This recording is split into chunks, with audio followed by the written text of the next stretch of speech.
لبيك اللهم لبيك لبيك لا شريك لك لبيك إن الحمد والنعمة لك الملك لا شريك لك لبيك اللهم لبيك لبيك لا شريك لك لبيك إن الحمد والنعمة لك الملك لا شريك لك.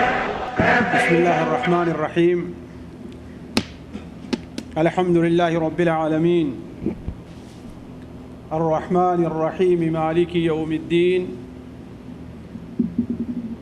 ونشهد أن لا إله إلا الله، ونشهد أن سيدنا ومولانا محمدا عبده ورسوله أرسله إلى الناس كافة بشيرا ونذيرا. أما بعد، فإن خير الحديث كتاب الله، وخير الهدي هدي محمد صلى الله عليه وسلم، وشر الأمور محدثاتها، وكل محدثة بدعة، وكل بدعة ضلالة، وكل ضلالة في النار. أعوذ بالله السميع العليم من الشيطان الرجيم. بسم الله الرحمن الرحيم.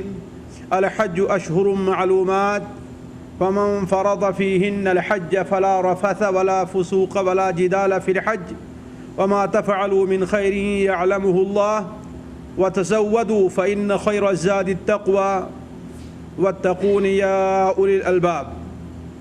سبحانك لا علم لنا إلا ما علمتنا إنك أنت العليم الحكيم. رب اشرح لي صدري ويسر لي أمري واحلل عقدة من لساني يفقه قولي واحلل عقدة من لساني يفقه قولي. عزیز ساتھیوں، پچھلے ہفتے ہم اور آپ اسی مجلس میں حج کے فضائل سے متعلق کچھ باتیں سن رہے تھے کہ اللہ تبارک و تعالی نے اس عبادت کو کس قدر فضائل سے نوازا ہے.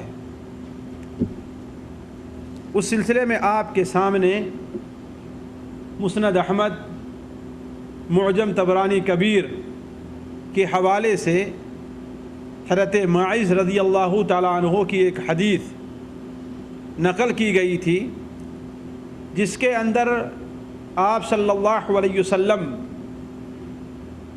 کا یہ ارشاد تھا کہ آپ سے سوال کیا گیا کہ سب سے افضل عمل کیا ہے. آپ صلی اللہ علیہ وسلم نے ارشاد فرمایا، اللہ وحدہ لا شریک پر ایمان لے آنا. سوال ہوا اس کے بعد کون سا عمل سب سے بہتر ہے؟ تو آپ نے بیان فرمایا اللہ کے راستے میں جہاد کرنا.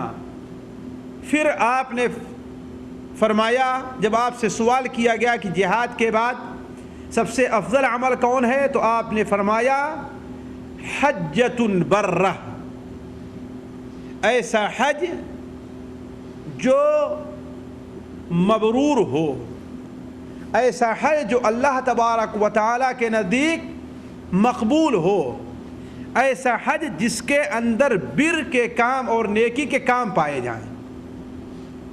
اور آپ نے فرمایا ایسا حج،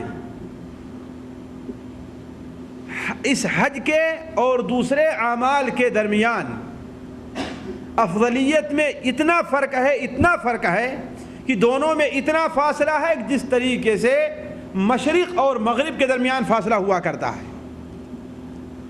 تو ساتھیوں، اب سوال یہ ہے کہ حج برہ کون ہے، حج مبرور کون ہے، اور ایک حاجی کا حج مبرور کیسے ہو سکتا ہے؟ اس لیے کہ معمولی سی فضیلت نہیں ہے، معمولی سی نیکی نہیں ہے. جیسے پچھلے ہفتے یہ حدیث بھی آپ کے سامنے بیان کی گئی تھی جو صحیح مسلم اور صحیح بخاری شریف کی ہے کہ اللہ کے رسول صلی اللہ علیہ وسلم نے ارشاد فرمایا کہ جو شخص حج کرے اور اپنے حج کے درمیان بے حیائی، بدتمیزی اور گناہ کا کوئی کام وہ نہیں کرتا ہے تو گھر کیسے واپس آتا ہے؟ جی گویا کہ اس کی ماں نے اسے ابھی یہ معمولی سی نیکی نہیں ہے. لیکن سوال یہ ہے کہ آخر اس نیکی کے حصول کا طریقہ ہے کیا؟ کیا صرف سفر کر لینا ہے؟ کیا صرف حرم شریف تک پہنچ جانا ہے؟ کیا صرف خانہ کعبہ کے گرد چکر لگا لینا ہے؟ یقیناً ایسا نہیں ہے، اس لیے کہ یہ کام تو بڑا آسان ہے۔ انسان کام کرتے کرتے اکتا جاتا ہے، اس کا جی سیر تفریح کے لیے کہتا ہے تو عمرہ کرنے چلا جایا کرتا ہے کہ نہیں؟ زندگی بھر انسان کماتا رہا، ہر کام سے فرصت ملی تو اس کا جی کہتا ہے چلو بھائی ہم یہ بھی کہتے آئے ہیں کہ ہاں حج بھی اسلام کا ایک رکن ہے، چلو اب وہ بھی کر کے چلے آتے ہیں۔ تو کیا اتنی آسانی کے ساتھ یہ ثواب ہمیں اور آپ کو حاصل ہو جائے گا، یا کہ اس کے لیے اللہ تبارک و تعالیٰ نے اور اللہ کے رسول صلی اللہ علیہ وسلم نے کچھ شرائط بھی رکھے ہیں؟ اسی چیز کو آج میں آپ کے سامنے واضح کرنا چاہوں گا کہ آخر ہمارا حج حج مبرور کیسے ہو، ہمارا حج وہ حج کیسے ہو کہ اس کے بعد ہمارے سارے کے سارے گناہ اللہ تبارک و تعالیٰ معاف کر دے، چھوٹے گناہ بھی معاف کر دے، بڑے گناہ بھی معاف کر دے، حتیٰ کہ بعض احادیث سے تو اس طرف اشارہ ملتا ہے کہ ایسے حقوق العباد جس کے اوپر بندے شرمندہ ہے ان حقوق العباد تک کو اللہ تعالیٰ معاف کر دے گا۔ آخر یہ نیکی ہمیں کیسے حاصل ہو سکتی ہے؟ ہر انسان کا بلکہ ہر مومن کا یہ فرض بنتا ہے کہ حج کرنے سے پہلے اس بات پر غور کر لے، حج کرنے سے پہلے اس چیز کو سیکھ لے، حج کرنے سے پہلے اس بات کو سوچ لے کہ آخر حج ہر مہینے انسان کو کسی نصیب نہیں ہوتا، حج ہر ہفتے نصیب نہیں ہوتا، حج ہر دن میں نصیب نہیں ہوتا، اور ہر آدمی کو بلکہ زیادہ تر لوگوں کو بلکہ 99% اس سے زیادہ لوگوں کو ہر سال حج بھی نہیں نصیب ہوتا۔ کتنے ایسے لوگ بلکہ زیادہ تر ایسے لوگ ہیں کہ جنہیں بڑی مشکل سے زندگی میں صرف ایک بار حج کرنا نصیب ہوتا ہے، اور کتنے ایسے لوگ ہیں جن کے دل میں حج کرنے کی تمنا ہی رہ جاتی ہے اور وہ یہ تمنا لیے ہوئے اس دنیا سے رخصت ہو جاتے ہیں۔ ہوتا ہے کہ نہیں ہوتا ہے؟ تو آخر یہ حج جو ہمیں زندگی میں صرف ایک بار موقع مل رہا ہے، یا 2-4 سال میں ایک بار موقع مل رہا ہے، یا 10 سال میں ایک بار حج کرنے کا موقع مل رہا ہے، یہی ہماری زندگی کی کمائی اور زندگی کی پونجی ہے کہ اگر اللہ تبارک و تعالیٰ اس حج کو قبول کر لے تو ہم کتنے بڑے خوش نصیب اور کتنے بڑے نیک بخت ہیں۔ آیا یہ خوش نصیبی ہمیں حاصل کیسے ہو سکتی ہے؟ اسی چیز کو واضح کرنے کے لیے آج میں آپ کے سامنے یہاں بیٹھا ہوں۔ اللہ کرے کہ میری باتیں آپ لوگوں کے سمجھ میں آ جائیں، اور اللہ کرے کہ ان باتوں پر ہمیں اور آپ اور تمام مسلمانوں کو اللہ تعالی عمل کرنے کی توفیق عطا فرمائے۔ انداز بیاں اگرچہ میرا شوق نہیں ہے، شاید کہ اتر جائے تیرے دل میں میری بات، ہو سکتا ہے کہ کسی کے دل میں یہ بات اثر کر جائے۔ دیکھیے، صرف حج ہی نہیں بلکہ جتنے اعمال ہیں اللہ تبارک و تعالیٰ کے نزدیک ان کی قبولیت کے لیے احتساب اور خلوص نیتی شرط عظیم ہے۔ سب سے پہلی شرط یہ ہے کہ انسان کوئی بھی عمل کرتا ہے، انہی میں ایک عمل حج بھی ہے، کہ وہ عمل کس لیے کیا جائے؟ اللہ تبارک و تعالیٰ کی رضا کے لیے کیا جائے، کوئی دنیاوی فائدہ پیش نظر نہ ہو، کسی کو دکھاوا پیش نظر نہ ہو، یہ بات پیش نظر نہ ہو کہ لوگ کہیں کہ اللہ نے اسے اتنا پیسہ دیا اور یہ کتنا بڑا بدبخت ہے کہ اس نے حج بھی نہیں کیا۔ یہ پیش نظر نہیں ہونا چاہیے، بلکہ کیا ہونا چاہیے کہ اللہ تبارک و تعالیٰ کا فریضہ ہے، اللہ نے ہمیں پکارا ہے، اللہ نے ہمارے اوپر فرض کیا ہے اور اللہ نے اس پر بہت بڑا اجر رکھا ہے، لہذا ہم یہ فریضہ پہلی فرصت میں ادا ہم کرنے چاہیں گے۔ اس وقت میرے ذہن میں اس موضوع کو چھیڑتے ہوئے متعدد واقعات آ رہے ہیں، میں ان کی طرف نہیں جانا چاہتا کہ اللہ کے بندے کس طریقے سے خلوص نیتی کے ساتھ یہ حج کرنا کرتے تھے یا کرتے ہیں۔ اللہ تعالیٰ ارشاد فرماتا ہے وَلِلَّهِ عَلَى النَّاسِ وَلِلَّهِ عَلَى النَّاسِ حِجُّ الْبَيْتِ مَنِ اسْتَطَاعَ إِلَيْهِ سَبِيلًا ہے۔ اسی لیے دیکھیں اللہ کے جو نیک بندے تھے وہ کبھی بھی حج کے سلسلے میں اس چیز کو مد نظر نہیں رکھا کرتے تھے کہ ہاں ہمارا کپڑا کیسا ہے، ہمارا لباس کیسا ہے، ہمارا قافلہ کیسا ہے، نہیں، بلکہ وہ بڑے ہی سادے انداز میں بیت اللہ شریف کا حج کرنا چاہتے تھے۔ وعلیکم السلام ورحمۃ اللہ۔ اسی لیے حجۃ الوداع کے موقع پر اللہ کے رسول صلی اللہ علیہ وسلم تشریف لے جا رہے تھے تو آپ کا گزر ایک وادی سے ہوتا ہے۔ آپ نے سوال کیا کہ اے لوگو یہ کون سی وادی ہے؟ لوگوں نے کہا اے اللہ کے رسول یہ وادی الازرق ہے۔ یہ کون سی وادی ہے؟ وادی ازرق ہے۔ آپ نے فرمایا گویا کہ میں حضرت موسیٰ علیہ السلام کو اس وقت دیکھ رہا ہوں۔ آپ نے کیا فرمایا؟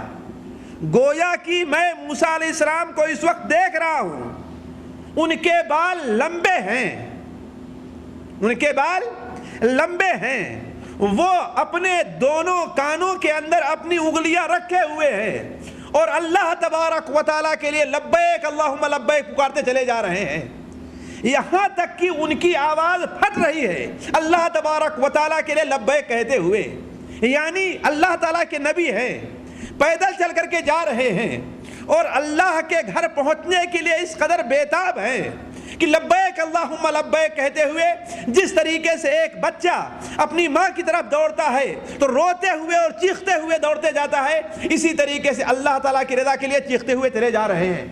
خود حضرت انس بن مالک رضی اللہ عنہ کی روایت شمائل ترمذی کے اندر موجود ہے، وہ بیان فرماتے ہیں کہ اللہ کے رسول صلی اللہ علیہ وسلم نے حج کیا تو آپ کا کجاوا بالکل پرانا تھا۔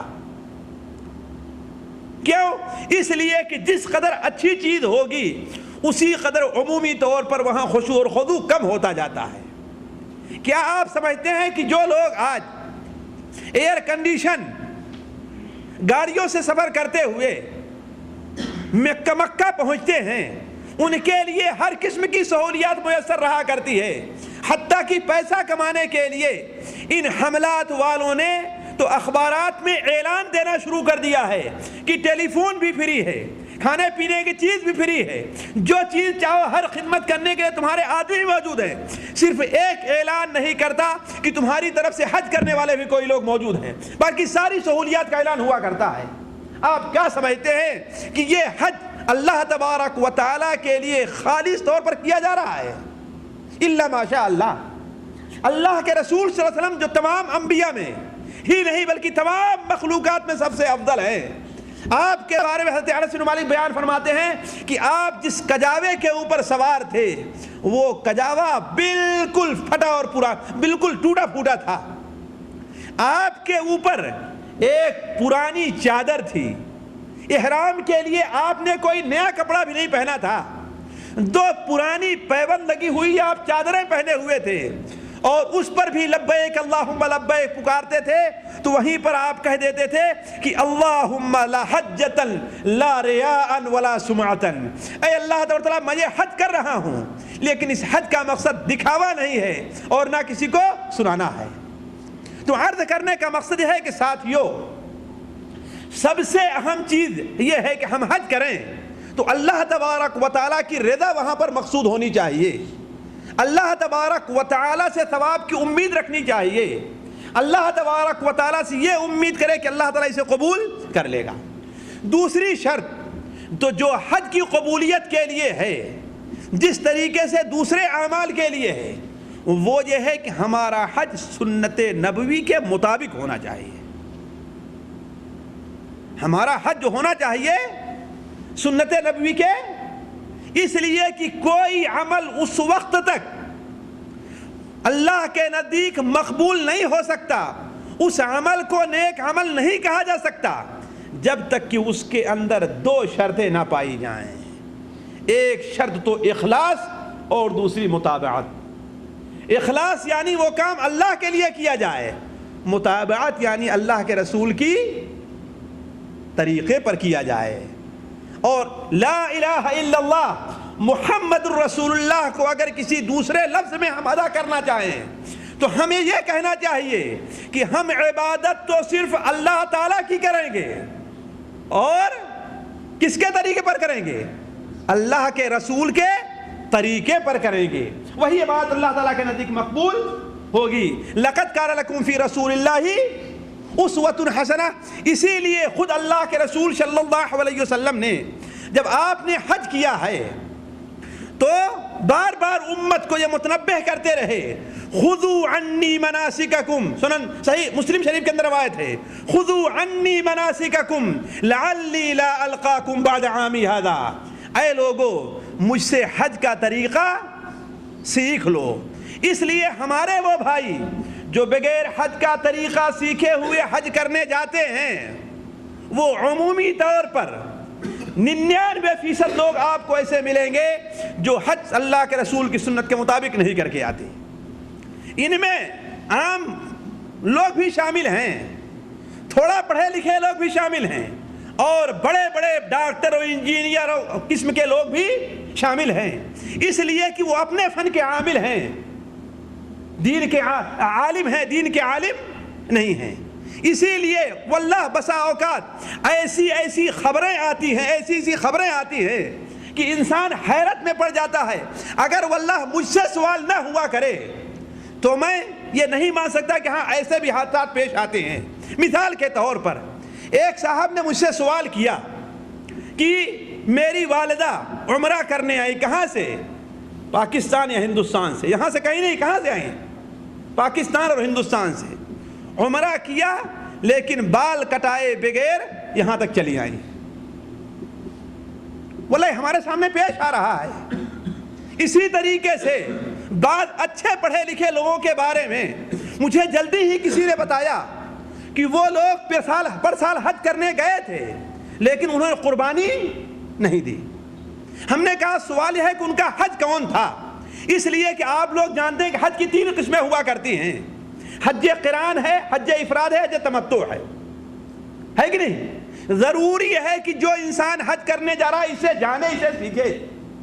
حج تمتع یعنی میقات سے عمرہ کا احرام باندھے اور مکہ مکرمہ پہنچ کر کے بیت اللہ شریف کا طواف کرے، صفا اور مروہ کے درمیان سعی کرے اور اپنے بال کو کٹا لے، اس کا عمرہ پورا ہو گیا۔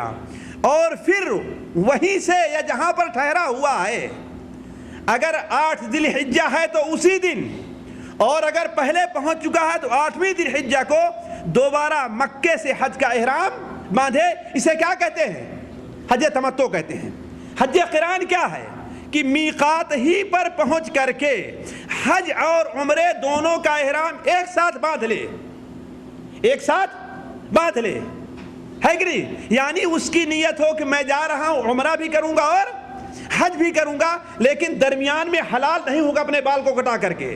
میں حلال کب ہوں گا؟ اب وہ 10ویں ذی الحجہ کو جب اپنے ارکان پورے کر لوں گا تو۔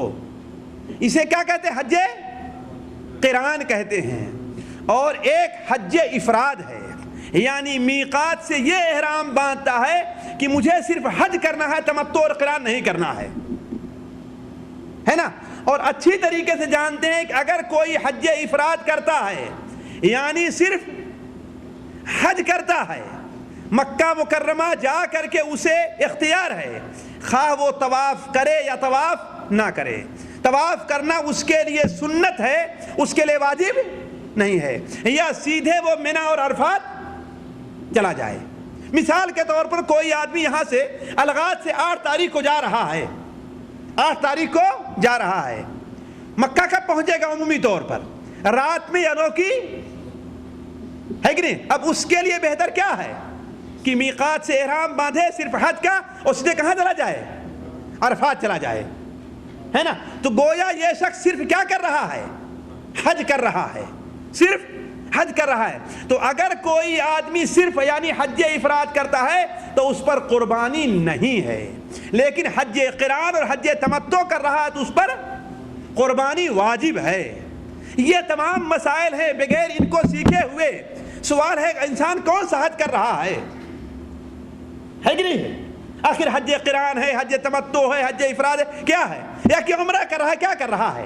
تو ضروری ہے کہ یہ ساری چیزیں سیکھے۔ تو آپ نے اعلان فرما دیا خذوا عنی مناسککم، اے لوگو ہم سے حج کا طریقہ سیکھ لو، لعلی لا القاکم بعد عامی ھذا، شاید اس کے بعد ہماری تمہاری ملاقات نہ ہو سکے اور صحیح آپ دوبارہ حج نہیں کر سکے، اللہ تعالیٰ نے آپ کو اپنے پاس بلا لیا۔ تو اس سلسلے میں سب سے اہم چیز یہ ہے کہ حج کا طریقہ سیکھے کوئی انسان کہ کون سا حج کر رہا ہے، حج کا طریقہ کیا ہے، اور سب سے اہم چیز یہ جان لینا چاہیے کہ اس حج کے اندر کون کون سی چیزیں رکن ہیں اور کون کون سے واجبات ہیں۔ یہ بغیر سیکھے ہوئے جانا انسان کے لیے قطعاً مناسب نہیں ہے۔ مثال کے طور پر احرام باندھنا، میقات سے احرام باندھنا، میقات سے احرام باندھنا، بہت سے لوگوں کے بہکاوے میں آ کر کے جہالت کی بنیاد پر میقات سے احرام باندھے بغیر گزر جاتے ہیں۔ آپ لوگ شاید اس کا اندازہ کم ہو، لیکن چونکہ مجھ سے سوالات ہوتے رہتے ہیں اس لیے مجھے اس کا اچھی طریقے سے اندازہ ہے۔ مثال کے طور پر ایک صاحب پچھلے سال 1:30 بجے یا 2 بجے رات کو ٹیلی فون کرتے ہیں، جدہ سے مکہ پہنچ کے بھی احرام نہیں باندھا ہے انہوں نے، جدہ سے حدود حرم میں داخل ہو گئے اور احرام نہیں باندھا۔ ہم نے کہا آخر کیا کرنے جا رہے ہو؟ تماشا کرنے جا رہے ہو؟ کھیل کرنے جا رہے ہو؟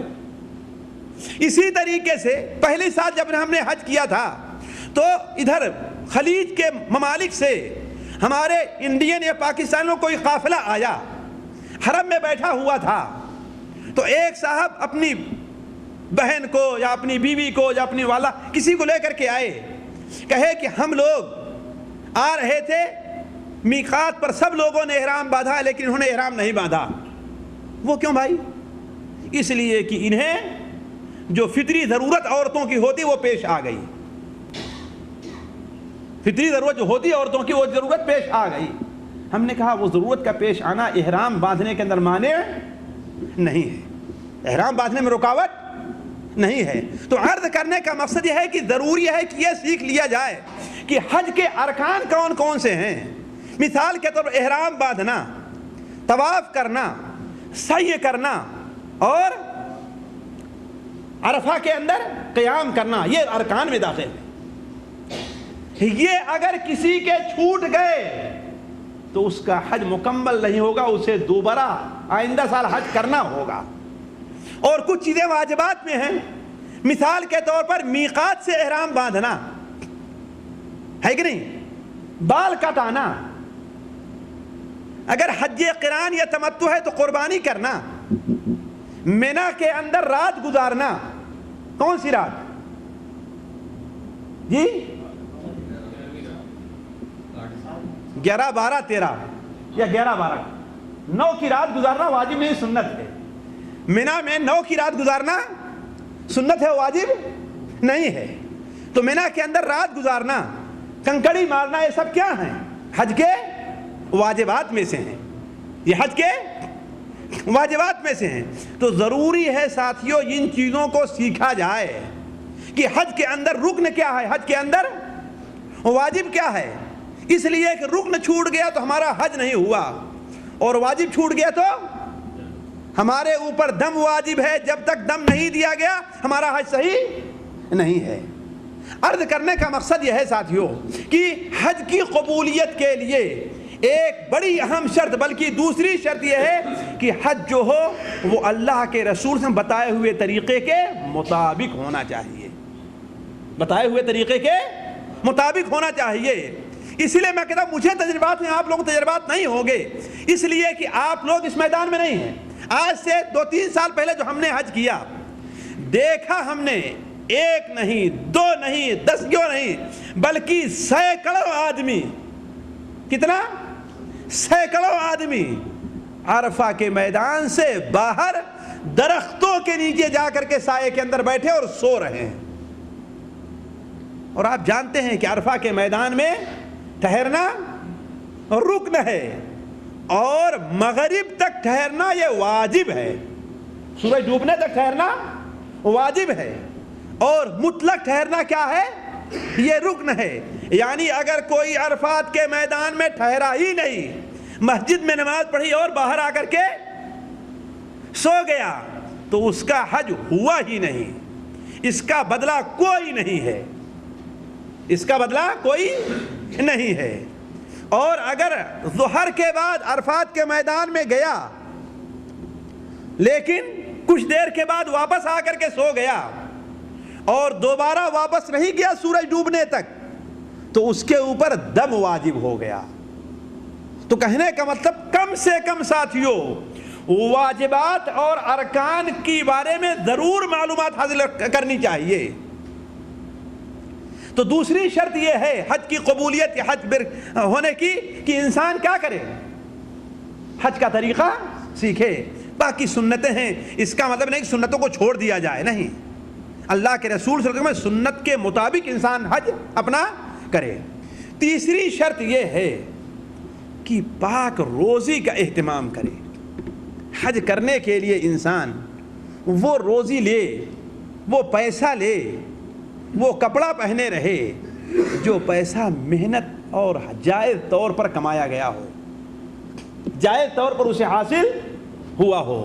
یہ نہیں کہ سود کا پیسہ ہے، یہ نہیں کہ رشوت کا پیسہ ہے، یہ نہیں کہ چوری کا پیسہ ہے، یہ نہیں کہ اپنی ڈیوٹی کے اندر کوتاہی کر کے یہ پیسہ حاصل کیا گیا ہے۔ یعنی کوئی بھی طریقہ جو پیسے کے حصول کا جو جائز طریقہ ہے، نقد کے حصولی کا، اس طریقے پر نہ ہو۔ اس لیے کہ اللہ تبارک و تعالی پاک ہے اور پاک ہی مال کو قبول کرتا ہے۔ ان اللہ طیب لا يقبل الا الطیب، یہ مسلم شریف کی روایت ہے کہ اللہ تعالیٰ پاک ہے اور پاک روزی کو پسند کرتا ہے۔ اسی لیے ہر مسلمان سے مطالبہ ہے کہ روزانہ یہ دعا ضرور پڑھ لیا کرے، کیا؟ اللہم انی اسألک رزقا طیبا وعلما نافعا وعملا متقبلا۔ اے اللہ تبارک تعالیٰ، میں آپ سے پاک روزی کا سوال کرتا ہوں۔ اے اللہ تعالیٰ، میں آپ سے مفید علم کا سوال کرتا ہوں۔ اے اللہ تعالیٰ، میں آپ سے ایسے عمل کا سوال کرتا ہوں جو عمل مقبول ہو، ہے نا؟ تو آپ نے فرمایا اللہ تعالیٰ پاک ہے اور پاک ہی چیز کو قبول کرتا ہے۔ پھر آپ نے ایک شخص کے بارے میں بتایا کہ وہ لمبا سفر کر کے حج کے لیے نکلتا ہے، کہتا ہے لبیک اللہم لبیک، آسمان طرف اپنے ہاتھوں کو اٹھاتا ہے اور کہتا ہے یا رب یا رب۔ اللہ تعالیٰ فرماتا ہے تیری آواز میں کیسے سنوں، تیری دعا میں کیسے قبول کروں؟ اس لیے کہ مطعمک حرام ومشربک حرام وملبسک حرام وغذیت بالحرام فانا یستجاب لک۔ تیرا کپڑا حرام مال کا ہے، تیرا کھانا پینا حرام مال کا ہے، تو جس سواری پر آیا وہ حرام مال کی ہے، تو تیری دعا کیسے میں قبول کروں؟ تو یہ بڑی اہم چیز ہے ساتھیوں کہ انسان اس کے لیے کیا کرے؟ حلال چیز کا۔ تیسری چوتھی چیز جو اصل مقصود ہے ذکر کرنے کا، جو خصوصاً حج سے تعلق رکھتی ہے، وہ یہ ہے کہ اللہ کے رسول نے کیا ارشاد فرمایا کہ حج مبرور وہ حج جس کے اندر بر پایا جائے، جس کے اندر نیکی پائی جائے، گویا ایسا حج جس کے اندر اعمال بر ادا کیے جائیں۔ تو یہ اعمال بر ہیں کیا؟ اللہ نے اس کا نام، اللہ کے رسول نے حج مبرور نام ہی رکھا ہے۔ حج مبرور، مبرور یعنی ایسا حج جس کے اندر بر اور نیکی پائی جائے، جس کے اندر آپ نے حجۃ برۃ، ایسا حج جو بر اور نیک ہو، وہ حج کیا ہے؟ اس کے لیے ضروری ہے کہ ہم سب سے پہلے بر کے معنی پر غور کریں کہ بر کا معنی کیا ہے۔ اللہ کے رسول صلی اللہ علیہ وسلم سے سوال کیا گیا، صحیح مسلم شریف میں ہے، حضرت نواس بن سمعان بیان کرتے ہیں کہ اے اللہ کے رسول مجھے آپ بر کے بارے میں بتائیے اور گناہ کے بارے میں بتائیے۔ آپ نے فرمایا البر حسن الخلق، یعنی گویا لوگوں کے ساتھ کیا ہے، بھلائی سے پیش آیا جائے، ایک چیز ہے، اور دوسری بر یہ ہے کہ نیکی کے عمل یعنی عبادات کے عام کام کو کیا جائے۔ یہ دو چیزیں بڑی اہم ہیں بر کے اندر، یعنی لوگوں کے ساتھ نیکی بھلائی اور اچھائی کے ساتھ پیش آیا جائے۔ اور ابھی میں اشارہ کروں گا، یہ ایسا نقطہ ہے جس کے اندر بڑے بڑے حاجی صاحب، مولوی صاحب اور حافظ صاحب لوگ بھی فیل نظر آتے ہیں۔ ساتھیو، حج کرنا بڑا آسان ہے، لیکن وہ حج جو حج مبرور ہو یہ بڑا مشکل ہے۔ ذرا سوچیں، ہم لوگ اپنے زمانے میں کر رہے ہیں۔ علامہ ابن رجب حنبلی رحمہ اللہ نے لطائف المعارف میں نقل کیا ہے کہ حضرت عبداللہ ابن عمر رضی اللہ تعالی عنہ عرفات کے میدان میں کھڑے تھے۔ کون ہیں؟ عبداللہ ابن عمر، اللہ کے رسول کے صحابی، عرفہ کے میدان میں کھڑے ہیں۔ لوگوں نے ان سے کہا کہ ماشاء اللہ اس سال کتنے حاجی یہاں پر آئے ہیں، اس سال کتنے حاجی آئے ہیں؟ انہوں نے کہا کہ حاجی آئے ہیں کہ مسافر آئے ہیں؟ یہ کس کے بارے میں، کس لوگوں کے بارے میں؟ صحابہ اور تابعین کے بارے میں بات ہو رہی ہے۔ کیا کہا؟ حاجی آئے ہیں کہ مسافر آئے ہیں؟ تو مسافر تو بہت لوگ پہنچ جایا کرتے ہیں، مکہ شریف کے اندر جگہ نہیں ملتی، طواف کے لیے جگہ نہیں ہے، سعی کے لیے جگہ نہیں ہے، پیشاب پیخانے کے لیے جگہ نہیں ملتی ہے کہ نہیں ہے؟ اتنے لوگ موجود ہیں، لیکن حاجی ان میں کتنے ہیں؟ تو کہا کہ مسافر آئے ہیں زیادہ کہ حاجی آئے ہیں زیادہ؟ پھر اس کے بعد دیکھا کہ ایک شخص دبلی پتلی اٹھنی کے اوپر آ رہا ہے، اس کے کپڑے پھٹے پرانے ہیں، اور آج شاید ہی کوئی آدمی پھٹا پرانا کپڑا پہن کر کے حج کرتا ہو، کپڑے پھٹے پرانے ہیں، بالکل مسکین جیسا لگ رہا ہے۔ کہا شاید یہ شخص حاجی ہو۔ کیا کہا؟ شاید یہ شخص حاجی ہو۔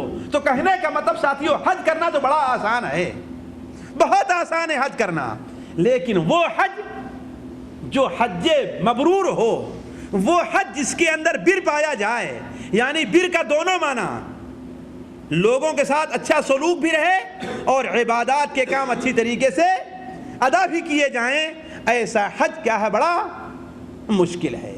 اور حاجی ان دونوں چیزوں کا بڑا ضرورت مند رہا کرتا ہے کہ نہیں؟ اسی لیے حضرت عبداللہ ابن عمر نے بیان فرمایا کہ بر کیا ہے؟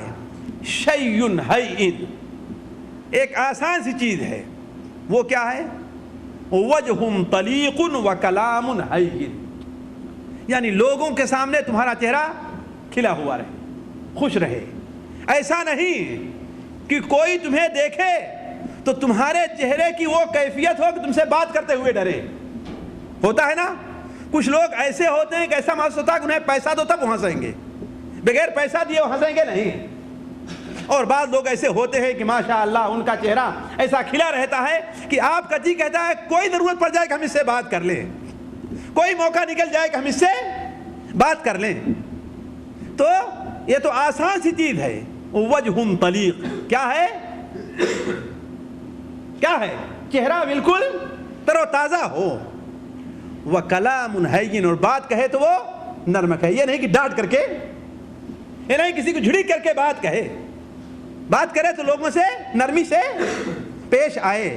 اللہ کے رسول صلی اللہ علیہ وسلم، مسند احمد کے اندر روایت ہے کہ ایک بار آپ نے یہ بیان فرمایا کہ الحج المبرور لیس لہ جزاء الا الجنہ، حج مبرور کا بدلہ کیا ہے؟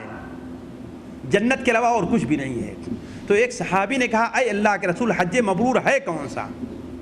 تو آپ نے فرمایا، اور یہی چیز میں اسی نقطے پر لانا چاہتا ہوں آپ لوگوں کو، کہ حاجی اس کا ضرورت مند بھی رہا کرتا ہے، اس لیے اس کا اہتمام کرنا چاہیے اس شخص کو جو چاہے کہ ہاں ہمارا حج مبرور ہو۔ آپ نے کیا فرمایا؟ اطعام الطعام وطیب الکلام، اطعام الطعام، کھانا کھلانا، اس لیے کہ سفر میں ہر آدمی جو ہے اپنا ہی اپنے ہی لیے پریشان رہا کرتا ہے۔ تو کھانا کھلانا اور نرم بات کرنا، اچھی بات کرنا، اچھی بات کرنا۔ اسی لیے آپ دیکھیں کہ سفر کے اندر آدمی لوگوں کے ساتھ نرم بات کرنے کا، لوگوں کی خدمت کرنے کا بڑا زیادہ انسان ضرورت مند رہتا ہے سفر میں۔ اسی لیے کہ سفر میں انسان تھکا رہتا ہے، سفر میں اپنے ساتھ پیسے کم رہا کرتے ہیں، سفر میں انسان کے ذہنی طور پر الجھن میں رہتا ہے کس طریقے سے اچھی اپنی جگہ پہنچ جائیں، اس لیے بہت بچا کے خرچ کرنا چاہتا ہے، بہت بچا کر کے خرچ کرنا چاہتا ہے، اور تھکے ہونے کی وجہ سے چاہتا ہے کوئی اس کی خدمت کرے، وہ کسی کی خدمت نہ کرے۔ لیکن سفر میں، اسی لیے سفر میں خدمت کی بڑی اہمیت اللہ کے رسول صلی اللہ علیہ وسلم نے دی ہے۔ جس طریقے سے سنن ابو داؤد کے اندر روایت ہے، نہیں صحیح بخاری شریف میں ہے اور صحیح مسلم شریف میں، کہ ایک بار اللہ کے رسول صلی اللہ علیہ وسلم سفر میں جا رہے تھے، آپ کے ساتھ تھے کچھ لوگ روزے دار تھے اور کچھ لوگ روزہ نہیں رکھے تھے۔ جب آپ ایک جگہ پر ٹھہرے تو دھوپ اتنی تیز تھی کہ صحابی بیان کرتے ہیں کہ بسا اوقات لوگ سورج سے بچنے کے لیے اپنے ہاتھ کا سہارا لیا کرتے تھے، اس لیے جانتے ہیں یہاں صحرا کے اندر درخت وغیرہ نہیں رہا کرتا، تو بسا اوقات اس دھوپ سے بچنے کے لیے لوگ کیا کرتے تھے، اپنے ہاتھ کا سہارا کہ کم سے کم جو سر کے اوپر جو دھوپ پڑ رہی ہے یا آنکھ پر جو کرنیں آ رہی ہیں سورج کی، اسے اپنے آپ کو بچا لیں۔ ایسے موقع پر جب آپ ٹھہرے تو جتنے روزے دار تھے بیچارے اپنے کجاوا رکھتے ہی بالکل لیٹ گئے، پڑ گئے زمین کے اوپر، ان سے اور کوئی کام نہیں ہو سکا۔ اور جو لوگ افطار کیے ہوئے تھے ماشاءاللہ وہ اونٹوں کو چارہ دینے بھی لگے، پانی بھی دینے لگے، کھانا بھی بنانے لگے، تو آپ نے کیا فرمایا تھا، ذهب المفطرون اليوم بالاجر، آج جن لوگوں نے افطار کیا ہے انہوں نے آج کمائی کر لی، انہوں نے آج ساری کی ساری نیکیاں جمع کر لی۔ اسی طریقے سے ایک حدیث حضرت ابو قلابہ بیان کرتے ہیں، امام ابو داؤد سے اپنی کتاب مراسیل میں نقل کرتے ہیں کہ ایک بار اللہ کے رسول پاس کچھ لوگ آئے اور آپ نے سے بیان کیا کہ فلاں آدمی جو ہے کتنا ہی اچھا ہے۔ کہا کیوں؟ کہا جہاں بیٹھے اللہ کا ذکر کرتا رہے، رات بھر نماز پڑھتا رہے، کبھی بھی اس کا ذکر، اس کی زبان اللہ کے ذکر سے خالی نہیں تھی۔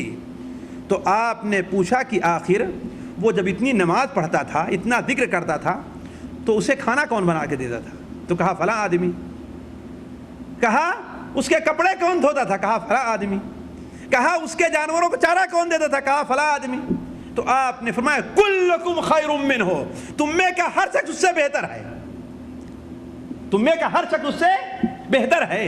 تو راستے میں، سفر میں لوگوں کی خدمت کرنا یہ کوئی چھوٹے ہونے کی دلیل نہیں ہے، بلکہ تاریخ سے پتہ چلتا ہے کہ اللہ کے نیک بندے جو ہوا کرتے تھے، بڑے سے بڑے بندے، وہ خصوصی طور پر سفر میں لوگوں کی خدمتیں کیا کرتے تھے۔ مثال کے طور پر عبداللہ ابن عمر، ان کا نام جانتے ہیں آپ لوگ نا؟ یہ کون ہیں؟ اللہ کے رسول کے بڑے حضرت عمر بن خطاب رضی اللہ عنہ کے بیٹے۔ ان کے بارے میں ہے کہ یہ اللہ کے رسول کی پیروی میں بڑے ہی سختی کے ساتھ عمل پیرا تھے، حتیٰ کہ جس سفر سے اللہ کے رسول تشریف لے جاتے تھے، اگر انہیں یاد رہتا کہ ہاں اللہ کے رسول نے اس جگہ رک کر کے پیشاب کیا ہے تو وہاں پر رک کر کے پیشاب کیا کرتے تھے، اس جگہ آپ ٹھہرے ہیں تو وہاں پر ٹھہر جایا کرتے تھے، حتیٰ کہ اگر سیدھے راستہ جا رہے ہیں، کسی وجہ سے اللہ کے رسول نے راستہ ایسے کر دیا ہے تو ایسے ٹیڑھا کر کے وہ بھی اس قدر پیروی کیا کرتے تھے۔ تو مجاہد بیان کرتے ہیں کہ ہم نے ان کا ساتھ کیا، کیوں؟ تاکہ اللہ کے نیک بندے ہیں، اللہ کے رسول کے ساتھی ہیں، تاکہ میں ان کی خدمت کروں۔ تو کہا بجائے کہ میں ان کی خدمت کرتا، سفر میں وہ میری خدمت کیا کرتے تھے، بجائے اس کے کہ میں ان کی خدمت کرتا، سفر میں وہ میری۔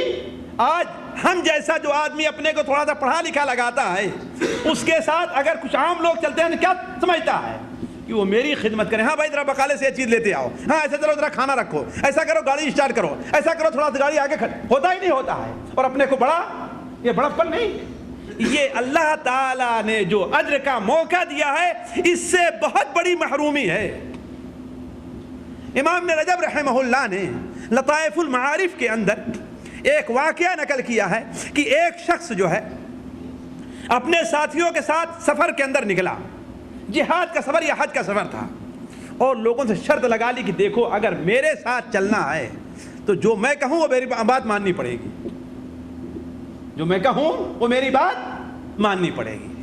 لوگوں نے کہا بھائی ٹھیک ہے، آپ اللہ کے نیک بندے ہیں، ہم چاہتے ہیں کہ بس آپ ہمارے ساتھ سفر میں رہیں اور اچھی باتیں ہمیں بتاتے چلیں۔ تو کہا ٹھیک ہے۔ تو جس جگہ اترتا اگر کھانا پکانا ہوتا لوگ دوڑتے، کہا کہ نہیں میں کھانا پکاؤں گا۔ لوگ کہتے نہیں، کہا دیکھو ہم نے شرط نہیں لگایا ہے کہ میرے ساتھ چلنا ہے تو میری بات۔ اسی طریقے سے اگر کوئی اپنا کپڑا دھونا چاہتا تو کہتا کہ لا میں کپڑا دھو لوں گا۔ کہا کہ وہ کیا؟ کہا ہم نے تمہارے ساتھ شرط نہیں لگائی، اگر میرے ساتھ چلنا ہے تو میری شرط ماننی ہوگی۔ چنانچہ آخر تک ان کے ساتھ کرتا رہا، اور اللہ کا کرنا ہے کہ راستے میں اس اللہ کے بندے کی وفات ہو گئی، راستے میں اس اللہ کے بندے کی وفات ہو گئی۔ تو لوگ اسے نہلانے لگے، اس کے ہاتھ پر دیکھتے ہیں تو چمڑے کے درمیان اور گوشت کے اوپر کیا لکھا ہے کہ من اہل الجنہ، یہ کیا ہے؟ جنتی ہے۔ کیا لکھا ہوا ہے؟ چمڑے کے اور گوشت کے درمیان میں کیا لکھا ہے؟ یہ جنتی ہے۔ تو ساتھیوں، اللہ کے جو نیک بندے ہوا کرتے تھے، واللہ اگر اس قسم کے مواقعات آپ کو بیان کرتا چلوں نا تو پورا وقت اسی میں ختم ہو جائے گا۔ عبداللہ ابن مبارک بہت ہی عظیم شخصیت کے حامل ہیں۔ عبداللہ مبارک امام احمد حنبل جیسے لوگوں کے استاد ہیں، آپ سوچیں، اور ہر آدمی جو پڑھا لکھا ہے وہ جانتا ہے کہ عبداللہ مبارک کون سے کس شخصیت کے مالک ہیں۔ امام ابو حنیفہ رحمہ اللہ کے شاگرد ہیں، امام ابو حنیفہ رحمہ اللہ کے شاگرد ہیں۔ لوگوں کے سامنے حضرت امام عبداللہ مبارک کا نام ہی لے لینا ان کے نیک اور صالح ہونے کی یہ دلیل کافی ہے۔ ان کے بارے میں آتا ہے کہ وہ اپنے شہر سے، اپنے محلے سے، اپنے شہر اور اپنے محلے سے حج پر لوگوں کو لے کر کے جایا کرتے تھے۔ ہاں بھائی کس کو میرے ساتھ چلنا ہے، لیکن جس کو چلنا ہے اسے میری بات۔ ظاہر بات کوئی ان کے سامنے کہے کہ ہاں ہم امیر بنیں گے، یہ ناممکن سی بات تھی، یہ ناممکن سی بات تھی۔ چنانچہ وہ کہتے تھے کہ ٹھیک ہے، تمہارے پاس کیا پیسے ہیں، لاؤ میرے پاس جمع کر دو میرے پاس، اور میں اپنے ہاتھ سے خرچ کروں گا، تم لوگوں کو خرچ کرنے کے لیے نہیں دوں گا۔ چنانچہ سارے لوگ پیسے جمع کر دیتے، پیسے جمع کر دیتے ان کے پاس، اور ہر ایک کا پیسہ جو ہے، ایک ظاہر بات اس وقت یہ چاندی یا سونے کے سکے رہا کرتے تھے تو اسے کپڑے میں باندھنے کی ضرورت پڑا کرتی تھی۔ آج کل تو جو ہے جیب میں رکھ لو، نوٹ ہے نا، لیکن اس وقت کپڑے میں باندھنے کی ضرورت پڑا کرتی تھی۔ تو جتنے لوگ لایا کرتے تھے ان کے درہم کو اور دینار کو ایک کپڑے کے ٹکڑے میں باندھ کر کے اس کا نام لکھ دیا کرتے تھے، اور اپنے گھر کے اندر ایک تجوری میں بند کر دیا کرتے تھے،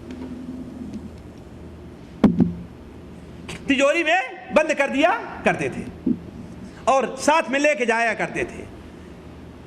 اچھے سے اچھا راستے میں کھانا کھلاتے تھے، ہر ایک کی خدمت کرتے تھے، اور جب وہاں سے واپس ہونے کا وقت ہوتا تھا تو کہتے تھے کہ ہاں بھائی بچوں کے لیے کسی کو ہدیہ تحفہ لینا ہے وہ بھی چل کر کے خرید لو، میں پیسہ دے دے رہا ہوں، میں پیسہ دے دے رہا ہوں۔ سب لوگ سمجھتے تھے کہ میرا جو پیسہ ہے نا اسی پیسے میں سے دے رہے ہیں۔ سب لوگ اپنے من پسند، ظاہر بات ہر آدمی اسی لحاظ سے خریدتا تھا، اس کا پیسہ رہا کرتا تھا، ہے کہ نہیں، اسی لحاظ سے خرید لیا کرتے تھے۔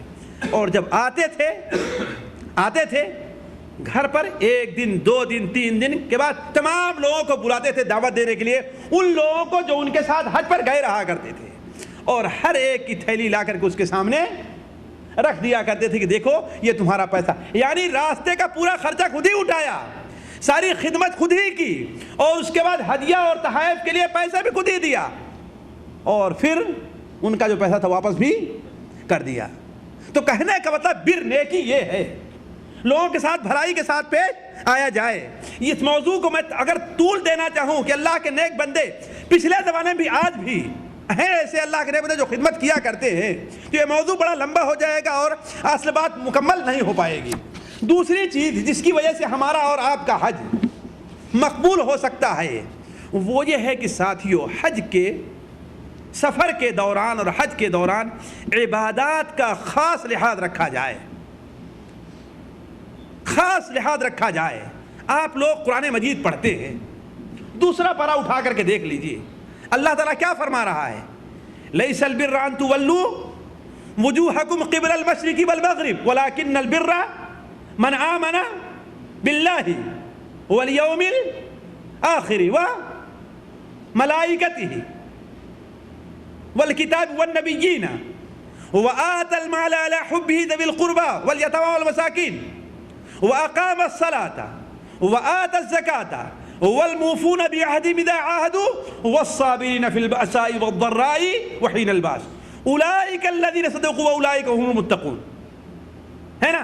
یعنی نیکی کے لیے اللہ تعالیٰ نے 6 چیزیں رکھی ہیں۔ پہلی چیز کیا ہے؟ ایمان ہونا چاہیے، اللہ پر ایمان، یوم آخرت پر ایمان، اللہ کے کتابوں پر ایمان، اللہ کے فرشتوں پر ایمان، ہے کہ نہیں ہے؟ اللہ کے نبیوں پر ایمان۔ اس کے بعد اپنا مال خرچ کرنا چاہیے، غریبوں پر، مسکینوں پر، یتیموں پر۔ زکوٰۃ کے علاوہ ہے، یہ زکوٰۃ کے علاوہ ہے، اس لیے کہ اس کے بعد وَأَقَامَ الصَّلَاةَ وَآتَ الزَّكَاةَ، اس نے نماز پڑھی اور زکوٰۃ دیا، ہے کہ نہیں؟ اور اللہ تعالیٰ سے یا لوگوں سے اللہ کا نام لے کے جو عہد کیا اسے پورا کیا، اور ہر قسم کی پریشانی پر صبر کیا۔ ذرا دیکھیں حاجی ان تمام چیزوں کا ضرورت مند ہے۔ ایمان کے بغیر ظاہر بات اس کا کوئی عمل مقبول ہے ہی نہیں، لاکھ حج کرے اس کا حج قبول ہی نہیں ہے، اور راستے میں خرچ کرنے کا بھی محتاج ہوتا ہے کہ نہیں ہے؟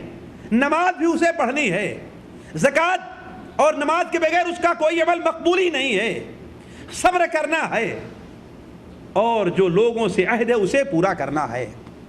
ہم یہ نہیں کہتے ساتھیوں کہ نماز کے بارے میں نفلی عبادات کیا جائے، جبکہ ہمارے سلف کا طریقہ، خود اللہ کے رسول کا طریقہ یہ رہا ہے کہ آپ سفر کے اندر بھی تہجد کی نماز نہیں چھوڑا کرتے تھے۔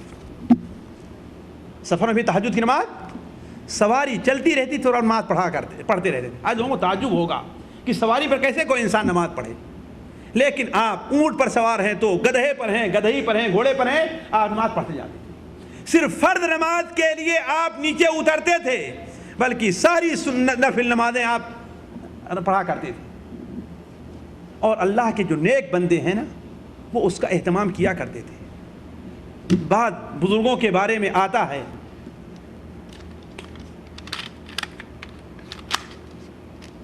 کہ وہ اپنے سفر کے دوران بھی ان کی جو عبادات رہا کر اس کو ترک نہیں کیا کرتے تھے۔ تو ہم آپ لوگوں سے مطالبہ نہیں کرتے کہ آپ نفلی نمازیں پڑھیے، مطالبہ صرف یہ ہے کہ فرائض کا کم سے کم اہتمام ہونا چاہیے۔ ذرا سوچیں جو لوگ آج کل سفر پر جاتے ہیں، خواہ حج اور عمرے ہی کے سفر پر کیوں نہ جائیں، کس قدر لوگ ہیں جو نمازوں کو وقت پر نہیں پڑھ پاتے ہیں، نمازوں کو وقت پر نہیں پڑھ پاتے۔ بسا اوقات بس والوں کی بدماشی رہا کرتی ہے، بسا اوقات خود اپنے لیے تھکان رہا کرتی ہے، خود اپنی پریشانی رہا کرتی ہے، بسا اوقات پانی نہ ملنے کا بہانہ رہا کرتا ہے، بسا اوقات کوئی صحیح پیٹرول پمپ نہیں ملا اس کا بہانہ رہا کرتا ہے۔ لیکن کتنے ایسے لوگ ہیں ذرا سوچیں جو حج اور عمرے پر جاتے ہیں اور فرض نمازیں ان سے چھوٹ جاتی ہیں۔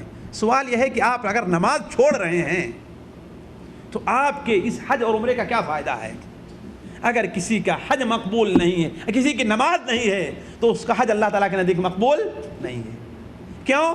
اس لیے کہ نماز ہی ایک ایسی اہم عبادت ہے جس کے بارے میں صحابہ کرام جس کے چھوڑنے کو کفر سمجھا کرتے تھے۔ تو اگر نماز نہیں ہے تو، اور یہ بدماشی میں جانتا ہوں قافلہ لے کر کے چلنے والے ہمیشہ یہ بدماشی کیا کرتے ہیں، اس لیے کہ ان کا اپنا ایک معاملہ طے رہتا ہے کہ وہاں پر رکنا ہے، وہاں پر جا کر کے رکیں گے خواہ آپ کی نماز قضا ہی کیوں نہ ہو جائے۔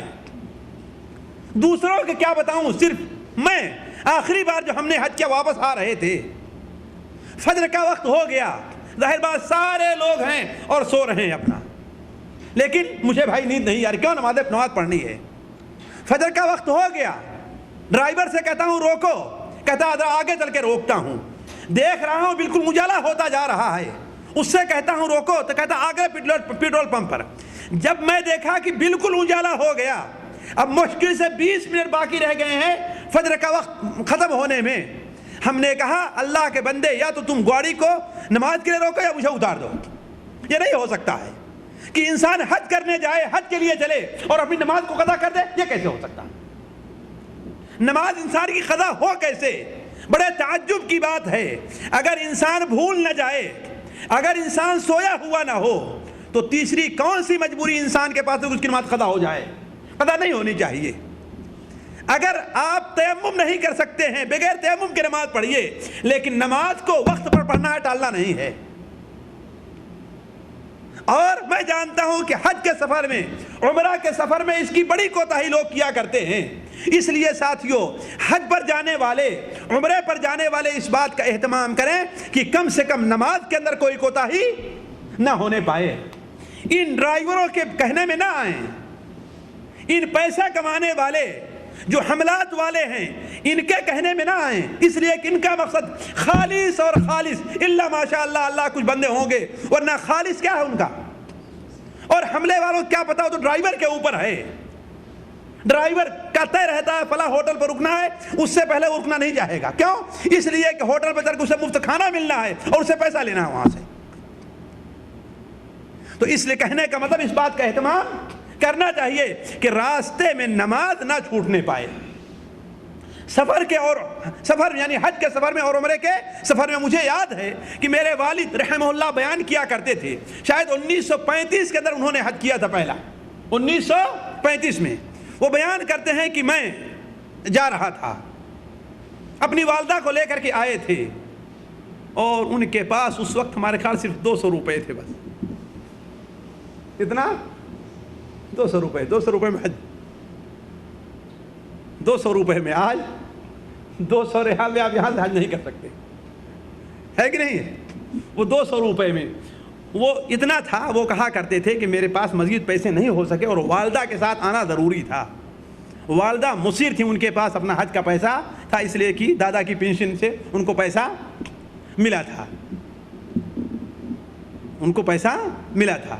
اب والد صاحب کہتے ہیں میں پوچھتا تھا کوئی مسئلہ نکل آئے کہ ہاں بغیر محرم کی عورت حج کر سکتی ہے, لیکن کسی سے پوچھوں کوئی مسئلہ صحیح بتائے نہیں, تو مجبور تھا. اور دوسرے ہمارے جو والد کے بھائی تھے وہ لوگ یہاں آنے کے لیے تیار نہیں. تو اللہ کے لیے والد صاحب نے کہا ٹھیک ہے میں چلتا ہوں. مکے تک اور مدینہ منورہ تک پہنچنے کا پیسہ ہے, اس کے بعد جہاں لوگ سواری پہ چلیں گے میں پیدل چلوں گا, لیکن والدہ کو اکیلے نہیں چھوڑ سکتا. قصہ مختصر یہ کہ وہ بیان کرتے ہیں پتہ نہیں مدینہ منورہ سے مکہ جا رہے تھے یا کہیں جا رہے تھے, راستے میں کہے فجر کا وقت ہو گیا. یہ میں کہہ رہا ہوں قافلے والوں کی بدماشی اس وقت اور اس وقت بھی ہوتی, جبکہ اب تو دن اور کم ہو گیا ہے. قافلے والوں کی بدماشی. کہا کہ فجر کا وقت ہو گیا. کہہ رہا ہوں روکنے کے لیے, کہتا نہیں وہاں پہنچ کر کے, اس لیے کہ اسٹیشن اس وقت بنا رہا کرتا, وہاں پہنچ کر کے. ہم نے کہا نہیں روکنا ہے. کہا جب عاجز آ گیا کہتے کہتے نہیں رکا تو میں والدہ کو لے کر کے اونٹ پر سے کود پڑا. ماشاءاللہ اللہ تعالیٰ نے اچھی, مجھے نہ دیکھیں دبلا پتلا سا, والد کو اللہ تعالیٰ نے ماشاءاللہ اچھی صحت دی تھی کہ وہ جو بڑی بڑی گائے ہوتی ہے نا ان کو دوڑا کر کے ان کی پونچھ پکڑ کے پٹک دیا کرتے تھے. اللہ نے اچھی صحت ان کو دی تھی. تو کیا کام کیا, والدہ کو پکڑا اور نیچے کودا. کہا تم لوگ جاؤ, نماز قضا کر دوں یہ نہیں ہو سکتا, نماز چھوڑ دیں یہ نہیں ہو سکتا. کہا جب مجھے دیکھا اتنی سختی سے بات کرتے ہوئے میں اتر گیا تو مجبور ہو کر کے وہ. اسی طریقے سے ایک حاجی نے اور بیان کیا کہ وہ اس وقت اونٹ کا قافلہ چلتا تھا. میں یہ کہنے کا مطلب ہے کہ انسان کوئی بھی صورتحال پیش ہو, مشکل سے مشکل ہو, اگرچہ انسان کو یہ خطرہ ہو کہ میں اکیلے رہ جاؤں گا, میرے پاس پیسے نہیں ہیں, لیکن اگر اللہ تعالیٰ کے لیے قدم اٹھا لے رہا ہے تو اللہ تعالیٰ اس کی مدد ضرور کرے گا. لیکن فرق کیا ہے کہ ہم لوگ بزدل بن جاتے ہیں, ہم لوگ اپنے اوپر ہلاکت کا یا پریشانی کا خوف محسوس کرتے ہیں. ہم یہ نہیں کہتے کہ محسوس کرنا چاہیے, لیکن جہاں اللہ تعالیٰ کا معاملہ آ جائے وہاں پر کسی کو رعایت نہیں ہے. کہتے ہیں قافلے پر میں جا رہا تھا, نماز کا وقت ہو گیا, نماز کے لیے رکنا نہیں چاہتا ہے. میں کہہ رہا ہوں رکو, وہ رکنا نہیں چاہتا ہے. کہا کہ اگر نہیں رکنا ہے تو مجھے یہیں پر اتار دو. کہا چنانچہ فوراً ہی میں سواری پر سے کود کر کے نماز پڑھنے لگا. اطمینان سے ہم نے فجر کی. اذان دی، سنت پڑھی اور 2 رکعت سنت اور 2 رکعت فرض پڑھنے کے بعد، اور یہ سوچا کہ اب تو اللہ ہی کے حوالے ہوں میں، اس لیے کچھ زمانے میں سفر بڑا مشکل رہا کرتا تھا، روڈ نہیں تھے، کہاں میرے پاس پیسے بھی نہیں تھے، میری اپنی سواری بھی نہیں تھی، کوئی میرا ساتھی بھی نہیں تھا، یعنی ایسے وقت میں غور کریں انسان شدید ہلاکت مصیبت کا شکار ہو سکتا ہے۔ جس قدر آج کوئی انسان 12 بجے 1 بجے رات کو کسی ایسے راستے پر چل رہا ہو جس پر گاڑیاں کم چلا کرتی ہیں، سردی کا موسم ہو، اس کے بعد مزید پیسے بھی نہ ہو، اسے کوئی اتار دے تو اس کے اوپر کیا گزرے گی؟ کہا کہ ابھی تھوڑی دور میں پیدل چلا تھا اللہ کا نام لے کر کے، تو کیا دیکھتا ہوں کہ سارا قافلہ آگے رکا ہوا ہے۔ ہم نے کہا یہ کیا ہوا؟ کہا جیسے تم اترے ہو تو تھوڑی ہی دور قافلہ چلا ہے کہ اونٹ پتہ نہیں کیسے بد کے ہیں، اور ایک کی نکیل دوسرے میں، ایک کی رسی دوسرے میں مل کر بالکل ایک دوسرے سے الجھ گئے ہیں، اور اسی وقت سے ایک دوسرے کو چھوڑا رہے ہیں، ابھی تو چھوڑا نہیں سکے۔ تو کہنے کو اللہ تعالیٰ نے کس طریقے سے مدد کی اس کی؟ تو اسی وقت قاضی اس شیخ نے کہا کہ میں سمجھ گیا کہ جو آدمی بھی اللہ تعالیٰ کی رضا کو ترجیح دیتا ہے، اللہ تعالیٰ کو خوش کرنا چاہتا ہے، اللہ تعالیٰ اسے کبھی بھی ضائع نہیں کرتا۔ تو خلاصہ یہ ہے ساتھیوں، کوئی بھی صورتحال ہو لیکن نماز کو خصوصاً کسی بھی سفر میں، خصوصاً حج اور عمرے کے سفر میں نماز کو ترک نہیں کرنا چاہیے اور اسے چھوڑنا نہیں چاہیے۔ دیکھیے